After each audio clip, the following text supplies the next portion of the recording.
Pada saat itu ada sebuah mobil besar Pontiac yang 8 silinder, kata orang 8 silinder kalau Pontiac itu tuh. Dia ngambil sekali nggak dapat, 2 kali nggak dapat, yang ketiga kali dia coba masuk lagi begini. Saya sudah ngerasa udah itu something wrong nih.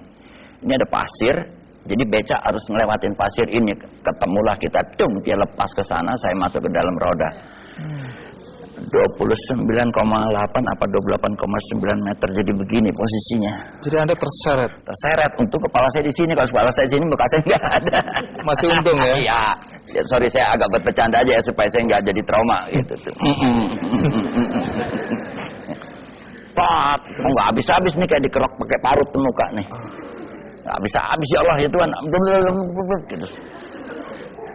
Saya dengar cerita-cerita kabar angin. Saya lepasnya kan ditolong tukang cendol yang latah gitu.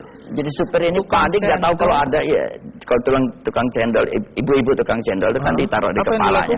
Dia latah, dia lihat ada orang, dia lempar itunya orang gitu. Jadi supirnya buang set.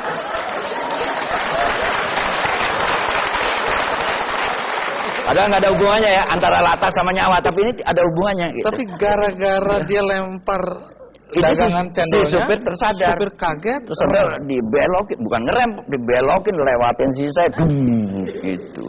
Untung kepala saya di sini kan. Jadi saya ada di kanan roda kanan gitu tuh. Kalau mobil nggak ada pesan, saya ada di kanan. Ini masuk semua gitu tuh. Pada saat itu Anda masih sadar? Waktu diparut sadar banget, justru karena sakitnya saya bisa cerita Anda.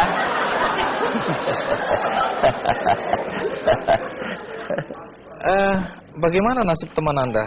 Dia malah bisa ngurus dan ini hanya beset sedikit gitu. Hanya saya sedikit. Jadi marah dong, meskipun sakit-sakit kurang ajar lu bisa mondar-mandir betantang tenteng, gue udah nggak bisa apa-apa gitu kan. Terus akhirnya saya dibawa ke rumah sakit lah dengan siapa yang nolong saya juga nggak tahu lah. Pokoknya saya dibawa ke sana gitu. Katanya dibiarkan 3 jam ya, nggak diapa-apain. Ya habis gimana orang lihat saya gimana ya, sini pecah. Mungkin ada gambarnya tadi ya, sini pecah, sini ini kosong, nggak ada dagingnya sini saya ini. Ada. Bolong, nggak usah dilihatin ya, orang pada geli deh, jangan ya dah. Waktu itu Anda juga merasa bahwa sudah saatnya Anda pergi ya, kan Anda minta mantri yang ada di situ untuk mendoakan Anda. Iya, gitu. Terus kenapa Anda minta dia mendoakan Anda? Tiba-tiba saya sombong, saya nggak mau pingsan. Gitu kan, umur segitu ya kan, saya yakin saya bisa atasi diri saya. Saya hidup biasa susah kok waktu itu, jadi saya pikir saya bisa atasi diri saya gitu tuh.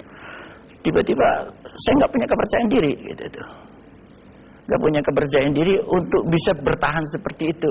Nah, satu-satunya ada di ruang itu hanya mantri ini, dan mantri itu nggak nothing to do, dia nggak bikin apa-apa, dia bingung, dia mau nolong, lukanya banyak banget, mau dimulai dari mana gitu?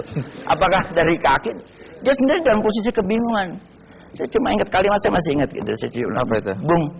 Bung kan biasa di Bawon bilang gitu kan, Bung tolong sembahyang for beta, ada belanja dikit kan, mereka Bung tolong sembahyang for beta, tolong doakan saya ya. Ya, dia mau sembahyang tangan apa ngapain, dia juga bingung gitu loh. Terakhir begitu dia lihat saya berdoa, dia pun berdoa gitu tuh. Kakak ada di situ ya waktu itu ya? Kakak saya. Sempat datang ke rumah sakit juga? Setelah saya sadar semuanya, setelah saya lewatkan, baru saya tahu gitu. Oke. Dia ada. Nah, waktu tidak sadar ini ada ya kakak Anda ya, Pak Kris. Ya. Supaya melengkapi cerita dari Mas Agus ini, apa yang Anda ingat waktu kejadian adik Anda sekarat tanda kutip? Saya melihat adik saya dalam keadaan tidak berkutik, tidak bergerak di tempat tidur berangkar itu.